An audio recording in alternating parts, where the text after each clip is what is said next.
চা, কফির সাথে তো দারুণ লাগেই স্ন্যাক্স আইটেম হিসেবে। তাছাড়াও ডাল ভাতের সাথে কিন্তু দারুণ লাগে এই পটেটো বল। তাহলে চলো রেসিপিটা শেয়ার করি। প্রথমে সেদ্ধ আলুটাকে ম্যাশ করে নেব ভালোভাবে। তোমরা এটা গ্রেটার দিয়ে গ্রেট করে নিতে পারো। ওর মধ্যে দিয়ে দিলাম কর্নফ্লাওয়ার, স্বাদমতো নুন, চিলি ফ্লেক্স, গোলমরিচের গুঁড়ো, লঙ্কার গুঁড়ো, ধনে গুঁড়ো, জিরে গুঁড়ো, হলুদের গুঁড়ো আর গরম মসলা গুঁড়ো আর জোয়ান অল্প একটু হাতে ঘষে দিয়ে দিয়েছি।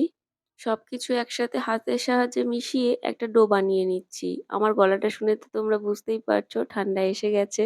ডো বানানোর পরে একটা বলের আকারে আমি গড়ে নিয়েছি সবগুলো। এরপরে সাদা তেল গরম করে এক করে দিয়ে ভালোভাবে ভেজে নিচ্ছি। বলগুলো কতটা ফুলেছে দেখতেই পাচ্ছ। পটাটো বল খাওয়ার জন্য কিন্তু একদম তৈরি। ভিডিওটা কেমন লাগলো অবশ্যই কমেন্ট করে জানিও। আর যদি ভালো লেগে থাকে একটা শেয়ার করে পাশে থেকো। তাহলে চলো সবাইকে টাটা।